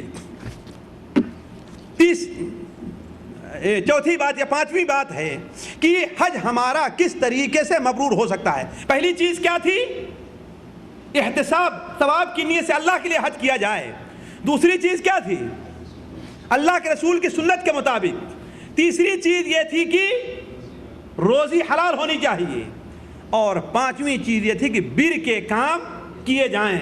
بر کے کام میں 2 چیزیں داخل ہیں، یعنی لوگوں کے ساتھ اچھا سلوک اور عبادات کا ادا کرنا۔ اور 5ویں چیز ان تمام چیزوں سے پرہیز کیا جائے جو ثواب کے قبول ہونے میں، اعمال کے قبول ہونے میں رکاوٹ بنتے ہیں، ہے کہ نہیں؟ اعمال کے، اس لیے کہ اللہ تبارک و تعالی نے بڑی وضاحت کے ساتھ فرما دیا ہے کہ انما یتقبل اللہ من المتقین، اللہ تعالیٰ ہر ایک کی عبادت قبول نہیں کرتا۔ قبول کس کی عبادت کرتا ہے؟ متقیوں کی عبادت قبول کرتا ہے نا۔ اسی طریقے سے اور بہت سی حدیثوں کے اندر خود اللہ کے رسول صلی اللہ علیہ وسلم، بلکہ قرآن مجید میں جو آیت ہم نے آپ کے سامنے بھی تلاوت کی ہے، اس میں اللہ تعالیٰ کیا فرماتا ہے؟ فَمَن فَرَضَ فِيهِنَّ الْحَجَّ فَلَا رَفَثَ وَلَا فُسُوقَ وَلَا جِدَالَ فِي الْحَجِّ، ہے کہ نہیں؟ 3 گناہ کے کام یا 3 چیزوں سے حالت حج میں اللہ تعالیٰ نے منع فرمایا ہے۔ فَلَا رَفَثَ وَلَا فُسُوقَ وَلَا جِدَالَ فِي الْحَجِّ۔ اب اگر کوئی آدمی ان 3 چیزوں سے پرہیز نہیں کرتا، ظاہر بات اس کا حج اللہ تعالیٰ کے نزدیک مقبول نہیں ہے۔ پہلی چیز کیا ہے؟ رفث یعنی شہوانی باتیں، رفث یعنی شہوانی باتیں۔ دوسری چیز کیا ہے؟ فسق یعنی گناہ کے کام۔ تیسری چیز کیا ہے؟ بلا فائدہ بحث و مباحثہ اور جدل و جدال، بلا وجہ کی بحث چھیڑ دی ہوئی ہے آپس میں۔ ان 3 چیزوں سے اگر انسان پرہیز کر لے تو اللہ تعالیٰ اس کے حج کو قبول کرتا ہے۔ پہلی چیز کی وضاحت دیکھیے، اللہ تعالیٰ نے فلا رفث ولا فسوق کیوں فرمایا ہے، یا اللہ کے رسول نے کیوں بیان فرمایا؟ من حج فلم یرفث ولم یفسق، جس نے حج کیا اور اس نے کوئی شہوانی بات نہیں کی۔ کیوں؟ اس لیے کہ حج کے ایام میں شہوانی فتنے کے اندر پڑنے کے بہت سے مواقع رہا کرتے ہیں۔ پہلا موقع کیا ہے کہ آدمی اپنی بیوی بچوں سے دور رہا کرتا ہے، اور ظاہر بات ہے جب بیوی بچوں سے دور رہے گا تو انسان کی شہوت کے اندر ابھار ہوگا، ہے کہ نہیں؟ اور اگر بیوی بچے ساتھ بھی ہیں پھر بھی اسے اجازت نہیں ہے کہ نہیں؟ دوسری چیز کیا ہے؟ مرد اور عورت کا عمومی طور پر اختلاط رہا کرتا ہے کہ نہیں؟ راستے میں، حتیٰ کہ طواف وغیرہ میں، سعی کرنے میں، اور ظاہر بات ہے مرد عورت کا جو معاملہ ہے وہ بالکل آگ اور پٹرول کا معاملہ ہے کہ نہیں؟ آگ اور پٹرول کا۔ کوئی آدمی یہ کہے کہ پیٹرول کے پاس آگ رکھے اور کہے کہ آگ نہیں لگے گی، تو یہ بات بالکل جھوٹی ہے۔ اسی طریقے سے مرد عورت کا اختلاط ہو اور وہاں پر شہوت نہ پائی جائے، یہ بالکل جھوٹی بات ہے، سفید جھوٹ ہے، الا یہ کہ وہ مرد نہ ہو بلکہ ہجڑا ہو تو ٹھیک ہے، ہوتا اس کا شہوت پیدا نہ ہو۔ لیکن اگر مرد ہے، اگر اختلاط پایا جا رہا ہے، چاہے جس جگہ پر اختلاط ہو وہاں پر تو تیسری چیز یہ ہے کہ دوسری مرد عورت کا اختلاط ہوتا ہے، اور تیسری چیز اس زمانے میں عام عورتوں کا پردہ نہ کرنا ہے۔ واللہ عورتیں اپنی مکمل زینت کے ساتھ اور بڑا ہی تنگ لباس پہنے ہوئے آپ کے سامنے آتی ہیں، حتیٰ کہ میں بڑے کھول کر کے یہ بات آپ لوگوں سے بیان کر رہا ہوں، بڑے واضح طور پر اپنے تجربات کی بات، تاکہ اس پر غور کریں۔ ابھی پچھلے بار جب مجھے حج کرنے کا موقع ملا تو فجر کی نماز پڑھ کر کے کوشش یہ کرتا تھا کہ اس لیے کہ میں ایک مہینہ پہلے 20 دن پہلے، جیسا کہ آپ لوگ جانتے ہیں 20 دن پہلے گیا تھا، تو فجر کی نماز پڑھ کر کے کوشش کرتا تھا کہ حرم شریف میں بیٹھے رہیں اور اشراق کی نماز پڑھ کر کے وہاں سے جائیں۔ بسا اوقات حرم شریف میں بیٹھنے کی جگہ نہیں ملا کرتی تھی، کیوں؟ اس لیے کہ اپنی نظروں کی حفاظت کی ضرورت تھی، اور ہمارے بعض علاقوں سے آنے والی عورتیں نہ وہ پردے کا لحاظ کرتی ہیں، اور صرف چہرے کی بات ہو تو اور بات ہے، اپنے جسم کے اوپر اتنا تنگ لباس پہنتی ہے، اور بعض ایشیا کے علاقے سے آئی ہوئی عورتیں وہ ہمارے یہاں طرح پیجامہ نہیں بلکہ اور کوئی دوسری چیزیں پہنتی ہیں، تو اگر وہ بیٹھتی ہیں یا حرم شریف میں لیٹتی ہیں تو صرف ان کا پاؤں نہیں بلکہ پاؤں سے اوپر چیز بھی کھل جایا کرتی ہے۔ تو ایسے موقع پر ایک انسان کے لیے ضرورت ہے کہ وہ شہوانی باتوں سے پرہیز کرے اور ان چیزوں سے دور رہے۔ چوتھی بات یہ ہے، عام دکانوں اور سڑکوں وغیرہ پر نیم عریاں تصویریں عام طور پر دیکھیں گے، حتیٰ کہ اب تو بہت سی چیزیں جب خریدنے کا جی کہتا ہے تو نہیں خریدا جاتا۔ مثال اخبار ہے، مثال کے طور پر کوئی آدمی اخبار خریدنا بھی چاہتا ہے تو شرم سے اسے رکھ دینا پڑتا ہے، کیوں؟ اس لیے کہ شاید کوئی اخبار ابھی ایسا نہ ہو الا ماشاء اللہ کہ اس کے اوپر عورتوں کی تصویریں نہ آیا کرتی ہوں، بلکہ وہ اخبار جو خالص دین کے نام پر لوگ نکالتے ہیں، ہے کہ نہیں، اس کے اندر بھی اب ان چیزوں سے پرہیز نہیں ہے۔ اسی طریقے سے پانچویں چیز وسائل اعلام ہیں، وسائل اعلام ہیں، الا ماشاء اللہ 2-1 چینل ہوں، ورنہ کون ایسا چینل ہے جو فلمیں نہیں پیش کرتا لوگوں کے سامنے؟ سیریز اور مسلسل ڈرامے کون نہیں پیش کرتا ہے؟ اور ظاہر بات مسلسل اور ڈراموں میں آپ کو پاکیزگی کی تعلیم نہیں دی جاتی ہے، طہارت اور عفت و عصمت کی حفاظت تعلیم نہیں دی جاتی ہے۔ کس کی تعلیم دی جاتی ہے؟ بے حیائی و فحش تعلیم جاتی ہے۔ اور سب سے اہم چیز یہ ہے کہ شیطان تو وہاں پر موجود رہتا ہی ہے۔ یہ تمام چیزیں ہیں جو انسان کو شہوت کے فتنے میں ڈال سکتی ہیں۔ اسی لیے اللہ تعالیٰ قرآن مجید کیا فرما رہا ہے؟ فَمَنْ فَرَضَ فِيهِنَّ الْحَجَّ فَلَا رَفَثَ، جو شخص ان مہینوں میں حج کا احرام باندھ لے اسے شہوانی کام نہیں کرنے ہیں۔ اس لیے ساتھیوں، اولاً تو ضروری ہے کہ انسان تقوی کو لازم پکڑ لے۔ یعنی تقوی کا مطلب کیا ہے؟ اللہ تعالیٰ سے ڈرتا رہے۔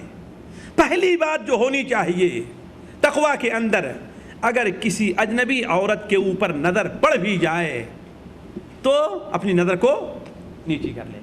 ورنہ میں ان دنوں میں پڑھ رہا تھا ایک جرمنی کا پروفیسر جو جنسی امور کا ماہر تھا، اس نے کتابیں لکھیں، اس پر مطالعہ کیا، دوائیاں تیار کروائیں۔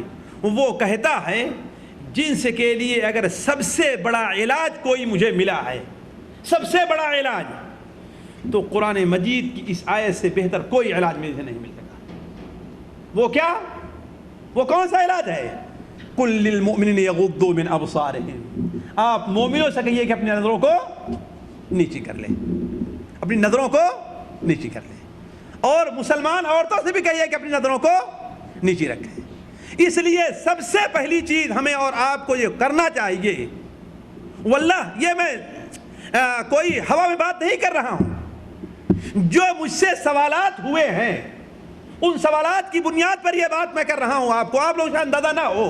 واللہ پچھلے حج کے اندر میرا کے اندر مجھ سے ایک نوجوان سوال کرنے آیا کہ ایک لڑکا، اور میں چاہوں گا کہ اس بات کو کیسے حذف کر دی جائے، ایک لڑکا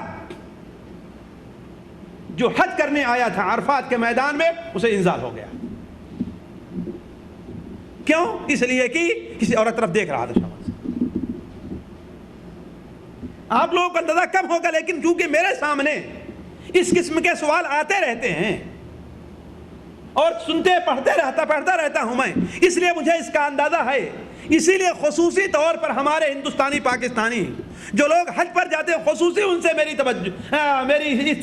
التجا ہے کہ اسے عمومی طور پر وہ اپنی بیوی بچوں سے دور رہا کرتے ہیں، انہیں اس کا خصوصی طور پر اہتمام کرنا چاہیے کہ ایسے اجتماعات کے موقع پر اپنی نظروں کو نیچے رکھیں، اپنے آپ کو بچائیں اور محفوظ رکھیں۔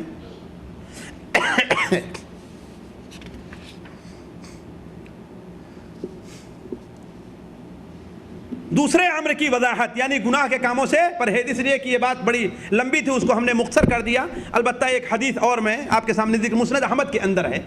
اللہ کے رسول صلی اللہ علیہ وسلم نے ایک نوجوان کو دیکھا، شاید وہ فضل ابن عباس تھے، کہ وہ عورتوں کی طرف دیکھ رہے ہیں۔ آپ صلی اللہ علیہ وسلم نے ارشاد فرمایا کہ ابن اخی، اے بھتیجے، اے بچے، ان ھذا یوم من ملک فیہ سمعہ وبصرہ ولسانہ غفر لہ۔ اے بچے، اے بیٹے، ظاہر بات بچوں کو انسان بیٹا کہہ کے پکارتا ہے نا، چھوٹے بچے رہا کرتے ہیں، تو اے بیٹے سنو، اس دن یعنی حج کے دنوں میں جو شخص اپنی آنکھ کی حفاظت کر لے، اپنے کان کی حفاظت کر لے، اپنے زبان کی حفاظت کر لے، تو اللہ اسے معاف کر دے گا، اللہ تعالیٰ اسے معاف کر دے گا۔ تو من حج فلم یرفث، جس نے حج کیا اس نے کوئی بے حیائی اور بدتمیزی، کوئی شہوانی بات نہیں کی، نہ تو شہوت سے کسی سے بات کیا۔ یہاں تو بدقسمتی ہماری یہ ہے ساتھیوں کہ لوگ حج اور عمرہ کرنے کے لیے جاتے ہیں اور ان کی گاڑیوں میں گانے کی کیسٹ رہا کرتی ہے۔ آخر کس جگہ پہ جا شرم نہیں آتی تم؟ جیسا کہ غالب نے کہا ہے، کعبہ کس منہ سے جاتے ہو غالب، کعبہ کس منہ سے جاتے ہو غالب، شرم تم کو مگر نہیں آتی؟ تو اے بھائی، تجھے شرم نہیں آتی ہے؟ تو اللہ کو راضی کرنے کے لیے جا رہا ہے، عمرہ کرنے جا رہا ہے، تجھے اللہ توفیق دے رہا ہے کہ اپنے گھر تجھے بلا رہا ہے، اور کس قدر تو بدبخت ہے کہ اس کی طرف جا رہا ہے اور اس کی ناراضگی کی جو باتیں ہیں وہ کرتے اور سنتے جا رہا ہے، تجھے شرم نہیں ہے؟ کس قدر بدبختی ہماری ہے۔ تو اللہ تعالیٰ پہلی چیز ہے فلم یرفث، اس نے کوئی شہوانی بات نہیں، فلا رفث، اس وہاں پر کوئی شہوانی بات نہیں ہے۔ دوسری چیز یہ ہے گناہ کے کام، حج کے دوران اور حج سے پہلے اور حج کے بعد، تینوں چیزیں ذرا غور کریں گے۔ حج کے دوران، حج سے پہلے اور حج کے بعد گناہ کے کاموں سے پرہیز کرنا چاہیے۔ عمومی طور پر لوگ حج کے دنوں میں بڑی کوتاہیاں کرتے ہیں، یا عمومی طور پر کوتاہیاں رہا کرتی ہیں، شرک کے اندر مبتلا رہیں گے، ظاہر بات سب سے بڑا یہ گناہ ہے۔ ساتھیوں، حج اسی کا مقبول ہے کہ جو اپنے دل سے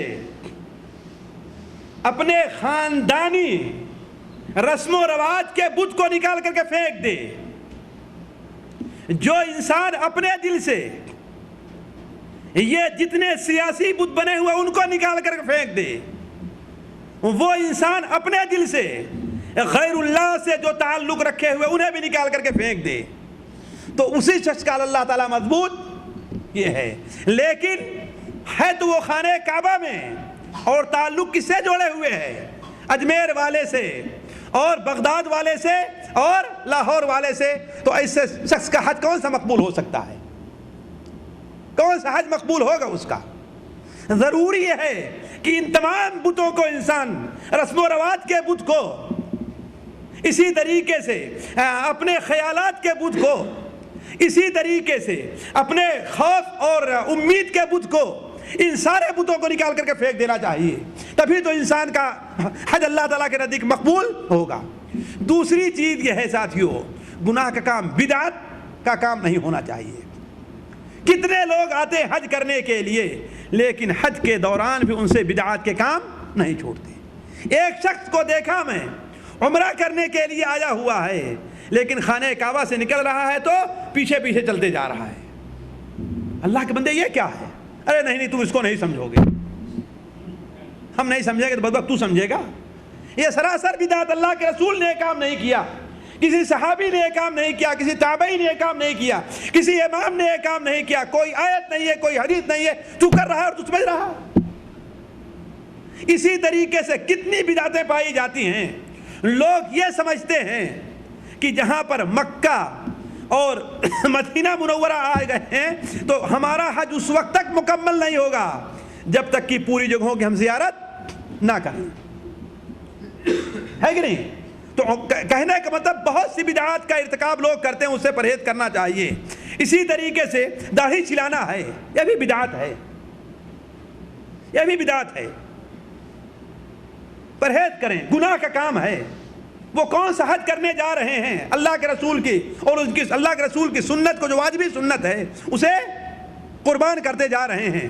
گانا سننا ہے، فلمیں اور ڈرامے دیکھنا ہے، غیر اور طرف دیکھنا ہے، نماز میں کوتاہی کرنا ہے، حاجیوں کو دھکا دینا ہے، غیبت اور چغلی کرنا ہے، دھوکہ بازی کرنا ہے، رشوت اور سود وغیرہ سے کام لینا ہے، یہ سارے وہ کام ہیں اس طریقے سے، اور دوسرے گناہ کے کام اگر انسان ان کے اوپر جمع رہتا ہے تو اس کا حج اللہ تعالیٰ کے مقبول نہیں ہے۔ اللہ کے رسول نے حضرت معاذ بن جبل کو خطاب کر کے فرمایا تھا، ایاک والمعصیہ فإن بالمعصیۃ حل سخط اللہ، تم گناہ کے کام سے بچتے رہنا، اس لیے کہ گناہ سے اللہ تعالیٰ کا غضب نازل ہوتا ہے۔ تیسرے امر کی وضاحت کہ بلا فائدہ جدل و جدال سے پرہیز کیا جائے۔ بلا فائدہ، ظاہر بات ہے آپ لوگ جانتے ہیں کہ مثل مشہور ہے اپنے یہاں کہ جہاں 4 برتن رہتے ہیں وہاں کھٹ کھٹ ضرور ہوا کرتی ہے کہ نہیں؟ جہاں 4-6 آدمی بیٹھتے ہیں وہاں پر آپس میں کچھ نہ کچھ ضرور، کبھی کسی دنیا معاملے پر بحث چھڑ جایا کرتی ہے، کبھی لین دین کا معاملہ تھا اس پر بحث چھڑ جایا کرتی ہے، حتیٰ کہ کبھی کھانے پکانے بحث چھڑ جایا کرتی ہے، حتیٰ کبھی اس بات پر بحث چھڑ جاتی ہے کہ ہاں آج کیا کھانا ہے اس کے اوپر، حتیٰ کہ اس بات پر بحث چھڑ جاتی ہے کہ ذمہ داری اس کی کون لے گا، اس کے اوپر بحث ہوتی ہی نہیں ہوتی ہے۔ اور بسا اوقات آپ یہ دیکھیں گے کہ لوگ حج اور عمرے کے سفر پر جانے سے پہلے اچھے دوست رہا کرتے ہیں اور وہاں سے آنے کے بعد دونوں ایک دوسرے سے اپنے اختلاف کر لیتے ہیں، ہے کہ نہیں؟ صحیح نا خالی صاحب؟ ہوتا ہی نہیں ہوتا ہے، حج کے لیے اس کی گنجائش نہیں ہے۔ اسی لیے انسان کو حج کے لیے جائے تو اس کا مقصد خالص اللہ کے لیے جا رہے ہیں، ہمیں کھانے کو ملے چلو کھانا نہیں کھائیں گے، ہمیں کوئی دھکا دے چلو کوئی بات نہیں ہے، اللہ تمہارا بھلا کرے جاؤ۔ حتیٰ کہ اگر دینی بحث مباحثہ ہو رہا ہے تو اگر بات یہاں تک پہنچ جائے کہ ایک دوسرے کی بات قبول کرنے کے لیے تیار نہیں ہے تو وہاں پر خاموش ہو جانا چاہیے۔ وہاں پر ایسے موقع پر بھی بات کو طول نہیں دینا چاہیے۔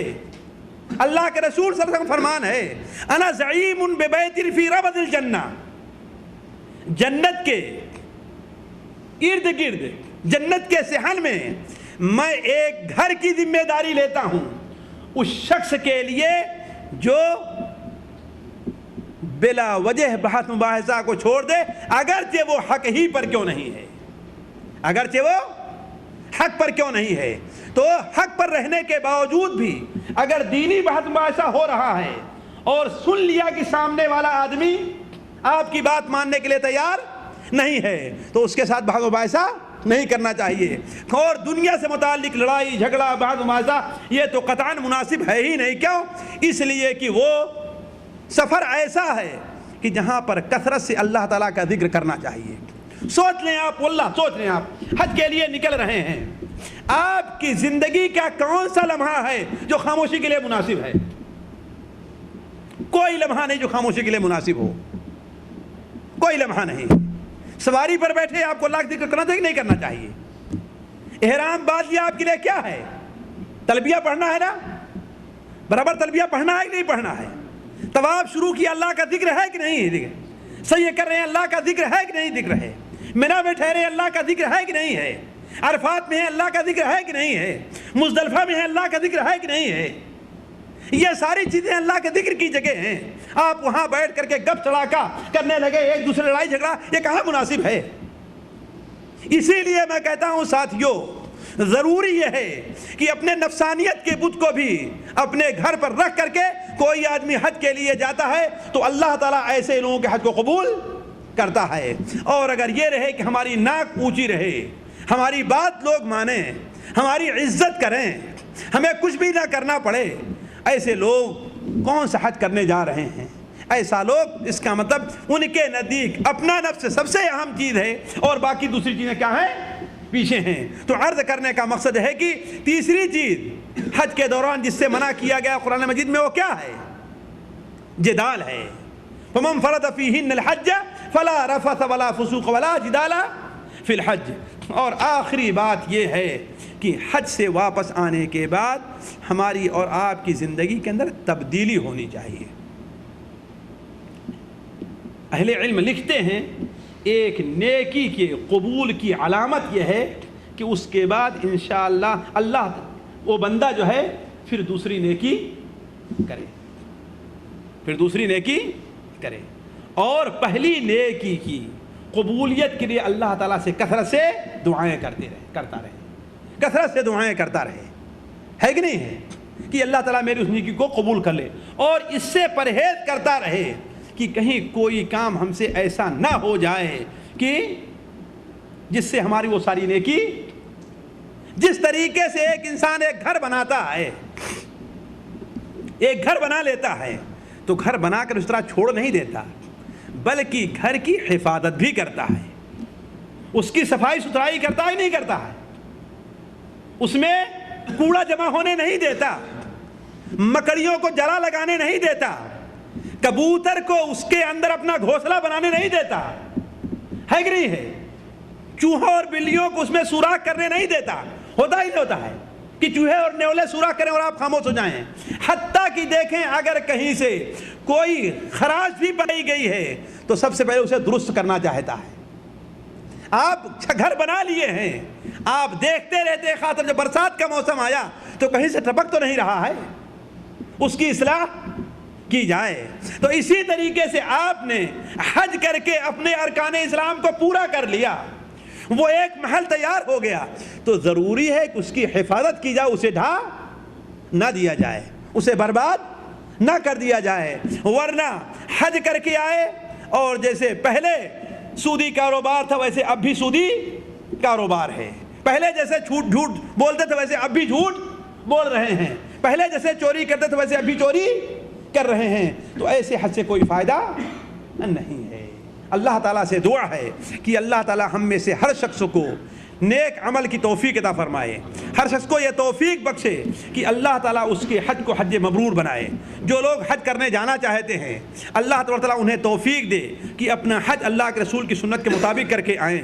جن لوگوں نے حج کر لیا ہے اللہ تعالیٰ ان کے حج کو قبول کرے, ان کی کوتاہیوں سے درگزر فرمائے اور ہمیں اور ان کو بھی دوبارہ اللہ تعالیٰ اپنے گھر حاضر ہونے کی توفیق عطا فرمائے. سبحانک اللہم و بحمدک اشہد ان لا الہ الا انت استغفرک و اتوب الیک. اب اگر کسی بھائی کو اس سلسلے میں کوئی سوال ہے تو کر سکتے ہیں, خصوصاً حج سے متعلق.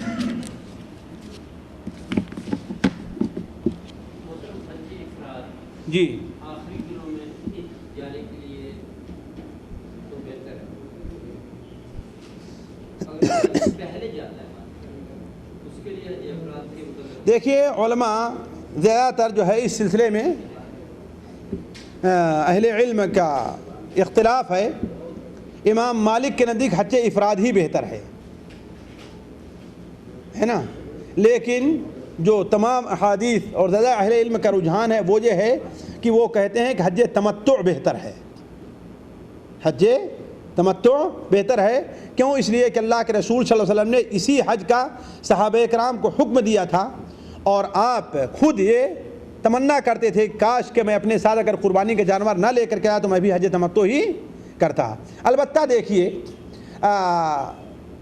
وہ لوگ جو عمومی طور پر یہاں رہتے ہیں انہوں نے رمضان میں یا رمضان کے بعد عمرہ وغیرہ کر لیا ہے تو اگر وہ حج افراد کرنا چاہیں تو انشاءاللہ یہ بھی ان کے لیے بہتر ہے، یہ بھی ان کے لیے بہتر ہے، خصوصی طور پر وہ ہمارے بھائی، خصوصی طور پر وہ ہمارے بھائی جو بالکل آخر میں وہاں پر پہنچنا چاہتے ہیں، وہاں پہنچنا چاہتے ہیں، مثال طور پر یہاں سے 8ویں ذی الحجہ کو نکلے یا 8ویں ذی الحجہ کے شام کو یہاں سے نکلے کہ انہیں جو ہے وہاں عمرہ کرنے کا موقع نہیں رہے گا تو ٹھیک ہے، وہ حج افراد کر لے، کوئی اس کے اندر قباحت نہیں ہے۔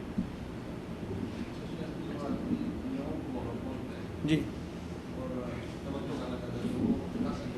ہاں کر سکتا ہے، ہاں صبح اگر خصوصاً پہنچ رہا ہے ظہر سے پہلے پہلے، ظہر سے پہلے پہلے، اگر ظہر کے قریب پہنچ رہا ہے تب تو نہیں، اگر ظہر سے پہلے پہلے پہنچ رہا ہے تو وہ جائے عمرہ کرے اور وہیں پر فارغ ہو کر کے اسی کپڑے میں دوبارہ نیت کر لے، کس بات کی کہ اب میں حج کے لیے احرام باندھ رہا ہوں، اور وہیں سے عرفات چلا جائے سیدھے، کوئی حرج نہیں ہے۔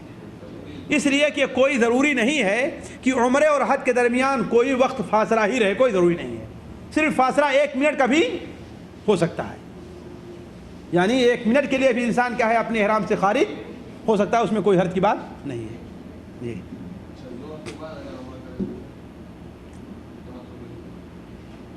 اصل میں میں اس لیے ملاحظہ نہیں سمجھتا کہ اب یہ عرفہ میں قیام کا وقت آ گیا ہے، عرفہ میں قیام کا وقت آ گیا ہے، اب اسے ایسا نہیں موقع مل رہا ہے کہ وہاں تو اسے اپنے تمتع کو قران کے اندر بدل دینا چاہیے، اپنے تمتع کو قران کے اندر نہیں، قران میں بدل دے کوئی بات نہیں، اس لیے کہ اب اس کے لیے کیا ہوگا کہ جو 10ویں ذی الحجہ کو وہ سعی کرے گا، وہ طواف کرے گا، سعی کرے گا، وہ حج اور عمرے دونوں کے لیے کافی ہو جائے گی، جس طریقے سے عائشہ رضی اللہ تعالیٰ عنہ کے ساتھ معاملہ پیش آیا تھا کہ وہ مدینہ منورہ سے تو نکلی تھی کس کے لیے؟ حج اور عمرے کے لیے، حج اور عمرے کے لیے نکلی تھی، لیکن راستے ہی میں تھی تو انہیں جو فطری خون عورتوں کو ہوتا ہے، طبعی خون، وہ آ گیا۔